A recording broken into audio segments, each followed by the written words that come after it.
ngasi hafta ani ahumgi mamangda sultan kauba nupa amana mama sana Islam gi matangda Quran gi matangda challenge kaya ama tawrakraba matungda madugi paukhum Allah Asghar Khan na pikhre adu pikhraba matungda ngasi ngarang sida amuk nawhona na mana video ama amuk semaga upload tawkhale haiba video dugi maduda wahangso mana hairiba wa kaya ama so hairi aduga mana hairiba wasing dugi madugi paukhum amuk Allah Asghar Khan na piri madugi matangda mayamda kudul tamjari. Assalamualaikum. Aina karigumba khara ichil naw singda sengdok chaba ma nahan aina thagat chekiba video aduga mari leinana karigumba ma khang ai sengdok chage. Aina thagat chekiba video adu paukhum pibi rakpagi damak tahina alitana thagat chai. Ai isamak Muslim family ama oina macha amana mapada khangningbagi hangatsaba amasung oinaba oina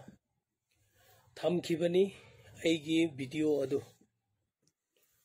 aina ngangthokkiba asida thamoi sokpa nuaitaba yauragadi silinau mayamna warau biroi haina khali adubu masigi wafum asida brother Asghar Khan na takpiba gumna aisu Islam amoina angang oiringaidagi khangjarai aduga amasung maulu bisingna sodum takpirai kalima namaz roza haj zakat asi ngak na chatlabadi janat chatkani hai adubu masida luribadi tasengna hangluba matamdadi alim singna takpi khangde alatana khangi hai masi karigino wafam asigi matangda ai khak nattana silinau mayamsu chamamlaba leiramgani haina aina sukhali hoi brother Asghar Khan na paukhum biba adugumna afaba tawraga janat changa dawbu oirabadi silinau mayamna khanthabiu ngasi aikhoigi irakta mapunsida afaba ngakta tawba ngamba gunagi thabak tawdaba khudam oina minam chinthi daba aranba tawdaba saudaba mi hattaba kalak mi haudaba phattaba ngangdaba asina chingba kaya aikhoigi irakta ngakna chatpa ngamba kana laigadage matang asida haijabadi ahle kitab haibadi Injil Sharif ki sura amada asumna aina thengnajaki hairiba Injil Sharif ki sura ase pathorake snaw mayam ingthana taminasi Romeo hairiba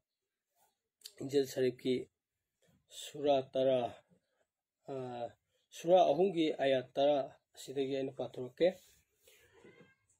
masi ikiba adugumbani dharma chenba mi kana amatta leite amasung amatta leite wakhal taba mi kana amatta leite ishorbu thiba mi kana amatta leite haibadi mapubu thiba mi kana amatta leite makhoi pumnamak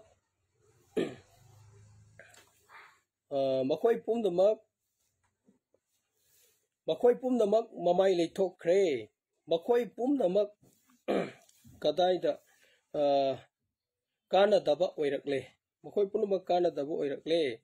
afaba tawba kana amatta su leite amatta su leite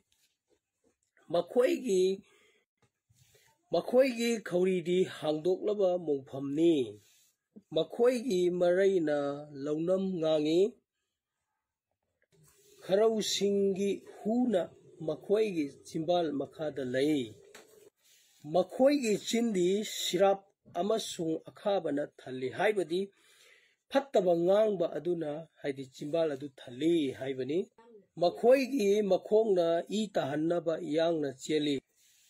makhoi makhong singda amangba amasung khamthengna waba lei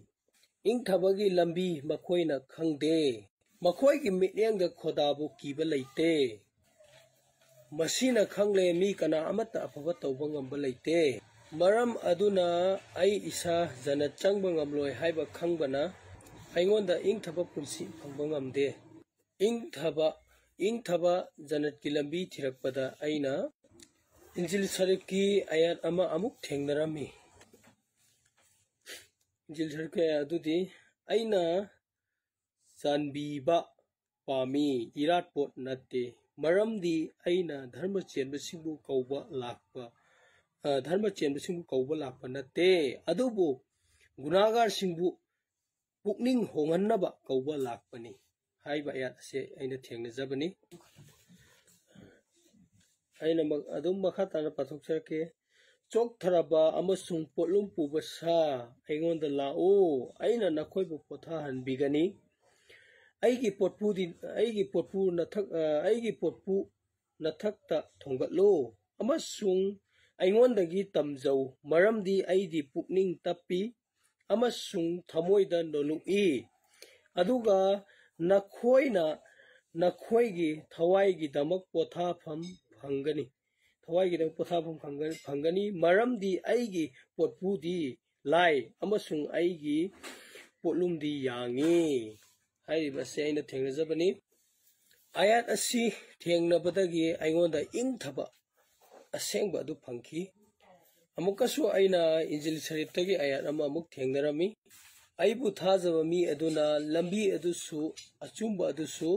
हिंगबा अदुसु फंगलबनी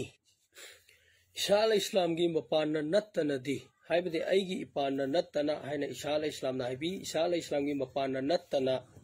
मी कना अमतसु खोदागी मफुमदा थुमलोय यौरोय हाइना ईसा इस्लामना आयत सिदा ताकपी हाइरिबा सिंगसिदा नुवाइतबा थमोय सोकपा यावरबदि वारौ बिरोय हाइना खल्ली अदुबु आइना brother अल Oscar Khan दा हाइनिंगबा वफम अदुदी इस्लाम अमा ओइना इस्लामगी मनुंगदा अइखोय मसेन थिजनमिनबा असिदा मीगी धर्मगी ओइबदा सोकपा याबा मरमदी नंगसु अइसु अइखोय इस्लाम से अमत्तनी अदुबु मीगी ओइबा धर्मदा सोकपा याबा Christianity दा हाइबदी world wide की ओइना थाजरिबा हाइबदी सिलिनाउ पुनमंगना खंगी वर्ल्ड वाइड की ओइना इंजिल शरीफ को अइखोयना किताबुल मुकद्दस हाइना सुखंगनै हली किताब हाइना सुखंगनै मसिबु थाजरिबा क्रिश्चियन सिंगना करिगुंबा ब्रदर अल अस्कर खान ना हाइबी खिबा इंजिल शरीफ असि अचुंबा नते नत्रगना मसि लाली मसि पॉलिटिक्स संगी नत्रगना करी कैनो मयाम अमा हाइबी खरे तसेंगनमक्ति ब्रदर अल अस्कर खान दा अइना हाइजनिंगबदि अइना क्रिश्चियनिटी की मरमदा अइना हंगलुबा लैते अमसुंग क्रिस्तानगी ओइबा पोत्ता अइना मदुदा मौलुबिसिंगदा हंगबा नते तसेंगनमक अइना इंजिल शरीफता थेंगनजबदो अइना हाइजखिबनी हाइबदि मसिदा अइना थमजबो वफम असिदि असिनी हाइबदि अइखोय मसेनना अचुंबा लंबी से थिमिनबा अचुंबा खंगिनबा खंगदबा मना खंगदबदा ताकपीबा हाइबदि मचा अमना मपादा सावबा याई ओइनबा याई हंगबा याई सिगुंबसे अइगी वखलगी ओइना इस्लाम अमा ओइना तसेंग नुंगसिबिगनी सावरोय हाइबगी मरमदा अइना हंगचबनी अदुबु होय तसेंगनमक अइना मीसिंगदा चैलेंज तौबदु सावबिरोय हाइना खली मरमदी मदु वखन थेनबनी हाइना खनबियु अदुबु अचुंबा हाइबसी लाकपा मतमददी अखोइना अलिम उलमा सिंगना ताकपीबा लई इमाना इपाना नत्रगा अलिम अमना मौलुबीबना अफबा तौरगा अइना जन चटकदौबा नते अइना तौबदुना अइना फंगनी हाइबा ताकपीबा लई मरम अदुनने अइना पंजखिबदु ममांगदा सावबिरोय हाइना अमकसु हन्ना अइना इसिलनाउ सिंगदा सेंगदोकचबदुनी मतांग असिदा अइना हेना मखा तानिंगबदुदी धर्मगी ओइबा हाइदि बाइबल पादना हाइबदि इंजिल शरीफ पादना पाबा हाइबगी मवोंगदा मीगी धर्मदा सिंगनबा से अइदि तसेंगना याजनिंगदे मरमदी अइखोइना अतोप धर्म अमदा सिंगनजबा नते इस्लामगी मनुंगदा थिमिनजबनी खनजबनी मसी कैसु थोइदोकपा लैते हाइना अइगी वखलददि लैजै अदुबो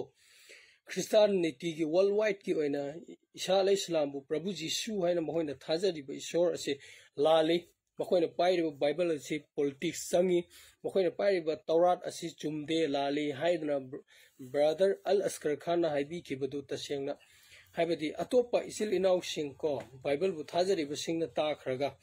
अखोइ इसिल इनाउ मुस्लिम पुनमक्ता सोंगलकपा याबा लई को अदे ओजा खरनसु मसीगी मतांगदा हाइबिरकपसो अखोइना थेंगनजरे मसी तसेंगनमक्ति तौहंजनिंगदे सलामगा लोइनना अइना अमुकसु हन्ना अपिन तौजरी मदुदि तौबिगनु ईसा ईसागी दुदा कुपना थिमिनसी को ꯑꯇꯣꯞꯄ ꯃꯤꯒꯤ ꯑꯣꯏꯕ ꯙꯔꯃ ꯁꯣꯛꯄ ꯌꯥꯕꯗꯗꯤ ꯉꯥꯡꯕꯤꯒꯅꯨ ꯃꯔꯝꯗꯤ ꯃꯤꯁꯤꯡꯅ ꯃꯁꯤ ꯈꯪꯈꯤꯕ ꯇꯥꯔꯕꯗꯤ ꯁꯣꯏꯗꯅ ꯋꯥꯔꯧꯕ ꯂꯥꯛꯀꯅꯤ ꯀ꯭ꯔꯥꯏꯝ ꯍꯥꯏꯕꯗꯤ ꯅꯨꯡꯉꯥꯏꯇꯕ ꯊꯧꯗꯣꯛ ꯃꯌꯥꯝ ꯊꯣꯛꯂꯛꯄꯁꯨ ꯌꯥꯏ ꯑꯗꯨꯅ ꯇꯧꯕꯤꯒꯅꯨ ꯍꯥꯏꯅ ꯑꯃꯨꯛꯀꯁꯨ ꯈꯨꯠ ꯂꯣꯟꯅꯅ ꯑꯩꯅ ꯕ꯭ꯔꯗꯔ ꯑꯜ ꯑꯁꯀꯔ ꯈꯥꯟꯗ ꯏꯌꯥꯝꯕꯅꯤ ꯈꯟꯅ ꯑꯩꯅ ꯁꯦꯡꯗꯣꯛꯆꯕꯅꯤ ꯋꯥꯐꯝ ꯑꯁꯤ ꯍꯥꯏꯕꯤꯒꯅꯨ ꯍꯥꯏꯕꯁꯦ ꯑꯩꯅ ꯑꯃꯨꯛꯀꯁꯨ ꯍꯟꯅ ꯊꯝꯖꯔꯤ ꯌꯥꯝ ꯍꯩꯁꯤꯡꯅ ꯏꯅꯥꯎ ꯁꯨꯜꯇꯥꯟꯅ ꯑꯩꯈꯣꯏꯒꯤ ꯄ꯭ꯔꯖꯥꯗ ꯑꯄꯪꯕ ꯁꯤꯕ ꯍꯥꯏꯒꯗ꯭ꯔꯥ ꯑꯃ ꯇꯧꯔꯤꯌꯦ ꯑꯗꯨ ꯏꯅꯥꯎ ꯁꯨꯜꯇꯥꯟꯅ ꯇꯧꯕꯤꯒꯅꯨ ꯅꯍꯥꯛ ꯈ꯭ꯔꯤꯁꯇꯤꯌꯟ ꯆꯠꯄꯗꯨ ꯀꯅꯥꯝꯇꯅ ꯊꯤꯡꯕ ꯂꯩꯇꯦ ꯑꯩꯈꯣꯏ ꯏꯁꯂꯥꯝ ꯙꯔꯃꯗ ꯀꯨꯔꯥꯟ ꯆꯦꯞꯇꯔ ꯅꯝꯕꯔ 2ꯒꯤ हाइबिखरे देयर इज नो कंपल्सन है ला इकराह फिद्दीन है कुरान लाना पीखरे धर्मद अदुगुम लेते अदुगा अमना कनी कुरान की सूरा अल काफिरुन लकुम दीनुकुम वलियद्दीन नंग नंगी धर्मनी अइना अइगी धर्मनी हाइबा सिदा सो लाना कुरान तकपीखरे अदुदा अइना इनाउ सुल्तान दा अइना हाइनिंगलिदि नहाना मुस्लिम सारगा अमुकसु बाइबल बु थाजरगा बाइबल ली कोट बाइबल बु नंग सगुतलगा नंग चचरिब धर्म दुबु नंग चतबसु अमुक सारगा प्रजादा अदुगुम्बा थोक मोक तौबदु सी क्रिश्चियन मिशनरी याम तौवेबा अइना यंग मतमदा क्रिश्चियन मिशन मुस्लिम सारगा मुस्लिम दी क्रिश्चियन उनखेबा सारगा याम तौब यावरेबा ओय मुस्लिम दी क्रिश्चियन उनबसु यावी यावदब नते क्रिश्चियन दी मुस्लिम उनखेबा मैम यावी अदबो मुस्लिम ने क्रिश्चियन उनबा सारगा क्रिश्चियन दी उनजलकबा सारगा क्रिश्चियन दी पिस तौदेबा अदु नोय क्रिश्चियन दी मतम पुमदा मुस्लिम दी ओन मसा मुस्लिम सु ओन बा साबा अरे कर कंबु खराम नम का मुस्लिम ओन दब साबा दो अमका बाइबल जे अमका कोई मुस्लिम मक्ति योहना बहोना सु मथोक मो कोई मिनम मिनम सोरी बस तो बिदना बा इना सुल्तान दा दम हंगचर हाजरगे अदुगा मसक्ता अमका नागना जिक को हाइबिरेबा रोमांस की कोई सेंट पॉल नि इबा दुबो नंग जीसस क्राइस्ट की इंजिल सरेब नि हाइदसु हाइबिगनो मदुन तापो जन बाइबल मतंग करीम खंगदे जीरो नॉलेज ने हाइबने रोमांस है सिदा जीसस क्राइस्ट की सिंगल स्टेटमेंट अम यावदे सी हाउ बुदिले फोबा चिठीनी सेंट पॉल ने इबनी सेंट पॉल ने इबा वफम सिदा जीसस क्राइस्ट की वही स्टेटमेंट अम कोट तबसु यावदे मसाना इजबनी अदुगा सेंट पॉल ने इबा चिठी असिसो बाइबल असिगी मनुंगदा न्यू टेस्टामेंट असिगी मनुंगदा ईश्वर की वही अमनी हाइना यावरकनी हाइबसे सेंट पॉल न खंखिब नते मसिदे कोना काइना थंगदा न्यू टेस्टामेंट बुसिंग मतमदा सेंट पॉल की चिठी सिंगसिबो एज अ होली बुक अमो आइना एज अ न्यू टेस्टामेंट की पार्ट अमो आइना लखटखिबने अदुगा सी अकॉर्डिंग टू रेड बाइबल की मतुंगिना मसे जीसस क्राइस्ट की स्टेटमेंट अमफु यावदे अदुगा नाना कोट तरिबो वफम अदुसु सर्ग संगबगी वफम नते अदु की कंटेक्स्ट चैप्टर नंबर 3 दो नाना कोट तरिबो दुगी वर्स नंबर 1 पाबिरो जीव सिंग लमकेट लम हाइबा पोंथोक चौथोक चबा मखोय खदना जना चंगनी हाइबा अदुगा मी मखोय नतबा जीव नतबा जेंटाइल सिंगबो हाइबदी नन जीव सिंगबो दोजका तागनी हुइगुमनी हाइना खनबा अदुगुम्बा अदुगी पाउखुमदा अदुगी तयोनबदा अदुगी रिप्लाइदा सेंट पॉल असिसी इजबनी हाइबदी जीव सिंगना मतम पुंबदा लो एंड कमांड मेडिटेट पसाबा अदुगा मथमोय सिंगदबा मिनम्बा सरीब तौबा मिहातपा जीवदा जीवदी सगुतनबा जीवना नतबना मक तथि दोइन तौबा अदुगुम मयामदो तोरा लो इलसु करीब कानते ईश्वर की कमांडमेंट इनबगी अर्थ लेते हाइबदुनि सिदा फुंडोक चरेसि मुनियंग मतमदा अदुना रिचुअलिस्टिक ओबदा चखिबा स्पिरिचुअल ओइदबा स्पिरिचुअली मांगपा अदुगुम जीव सिंग अदुगी रेस्पॉन्स असिनि मसिदा पीरिबा थीमदे अदुगा सिना लो एंड कमांडमेंट इनद्रगदि जना चंगो हाइबदु नते मरमदे कन हाइबा कांदा लो एंड कमांडमेंट सु इंगदबनी लो एंड कमांडमेंट थमो सिंग इलकांदा नहा की स्पिरिचुअल डेवलपमेंट मसान लाक्चगदाबनी सिनी अकॉर्डिंग टू कुरान तंबीरी बसिसो सिनी कोई जीसस क्राइस्ट की असेंबा महामा के वहाई तंबीरिसो अदु येंगजी जीसस क्राइस्ट की असेंबा वहाईदा सेंट पॉल नतबदा करी हैन हाइबगे हाइबदो gospel of Matthew chapter number 5 verse number 17 दा करीन हाई think not that I come to destroy the law or the prophets. I am not to come to destroy but to fulfill. For verily I say unto you, till heaven and earth passed one jot or one tittle shall in no wise pass from the law till all be fulfilled. Whosoever therefore shall break one of these least commandments and shall teach men so, he shall be called the least in the kingdom of heaven. But whosoever shall do and teach them, the same shall be called great in the kingdom of heaven. For I say unto you, except your righteousness shall exceed the righteousness of the scribes and Pharisees, ye shall in no case enter into the kingdom of heaven. Ye have heard it was said by them of all time, thou shalt not kill, and whosoever shall kill shall be in danger of the judgment. Sidayong habirasi. Chapter number 5 ki verse 17 18 19 20 si fusum pasak matam da karin haire. Jesus Christ na law putok pala mamangi Torah do mana kaktat pala panati hai. Moses tapi ki Torah do tara hasanati ai koi ni munni nga gade. Law si punna according to the hojiji lady ba Old Testament Bible asi manutungina onat jaga Jewish ki Bible tanakh ki matungina 613 commandments ni yaurse. 613 commandments asi the break to the follow to Ohibne. Kadigumba, Nakone, so aram kubam, adu pangi target, aduga, Harry Bakaman, adu so Jesus Christ cancel to black penalty, most simple black penalty, Harry man ponduceri. Aduga Makar Harry, Mana, Sigi command Sida, Amakatang Chitraba, Amak to draba, Adutagade, the kingdom of heaven, do Supang Pangweb. Supang Pangweb, the kingdom of heaven, the Marcus of Dinty Loevenhoy. Aduga. Adu dilajana na koin jana sang gharagati phabato gharagati haire commandments ing do chen in batai ba kai bo ingidin hekanda scribes and Pharisees sing na toriba righteousness adu dagi hindokna na koin torok batai ba aduni sida Jesus Christ na pondok lise aduga magi commandment asiso heaven and earth na lady phobom kai adum ingidam ne haibane ba adubu laibak thibadi Saint Paul na Hellenistic Jew Greek concept laiba Trinity concept thokna lamhangna khaba Jew koi Saint Paul gi ofam dagi Christianity si sengbat khibane Christianity selpon matung ina Jesus Christ na cross ta pang tingbi khibdagi mana pap copy khre aduna mabdu madu thaja mai tu khatang jana changgani haibane ba aduga law and commandments si he nailed Saint Paul na law and commandments si nailed onto the cross ta most in the Kibneba, cross the Tazaraba, cross the Punk Ting Bigre, Maggie Ikan, Papa Bigre, Habit, Tazaraba, Adorgadi, Nana, the not Pangan Habaneba. Adu Tazadraba, Nangi righteousness among when I have never. Togimsong, I in hanging body, Hamadi in Sultan and Hanning body, Christianity is a developed or by Christian religion, a Hanbada, Unitarian Habanami, Anisubada, Binitarian have Christian Rami, a home subada. Trinitarian have Christian Tolai. How's it word legacy? Trinitarian Christian, Unitarian Mangrabani. It be Ibnach Mangrabani. Ado Ibnach among the later month Trinity FC. Trinity is a quid talk. Adi Matunga Talapani. Saint Paul Nasu Basamasu, Trinitarian Nate, Binitarian. Adi Ishorani Hazabani. Trinity is a home. Trinity is Soramani. Unitarian Tawituni. Adana. Asing Christianity do asing Jesus Christ matung in basing do mangrabni sigi teaching jib sapado mangrabni hawde nang chatli se Trinitarian Saint Paul matung tarak dharma chatli se adana na koin chatli dharma se Christianity natte Paulinism ne Paul na sandok dharma ne Christ sandok dharma natte adana na romance po paraga injil sarif ni haidu minam mani madu haibi gano ada seng na dharma sandok kade seng satpiu seng handok piu Paul na semen hain sandok piu Christ som na hain sandok piu gano aduna aning matang asida sultan haning jen haijening badi ana khaning agade ai kopiro aduga kun hangsin ha ka khwaide khangmam kopiro aduga koi debate oina chauna platform ta jase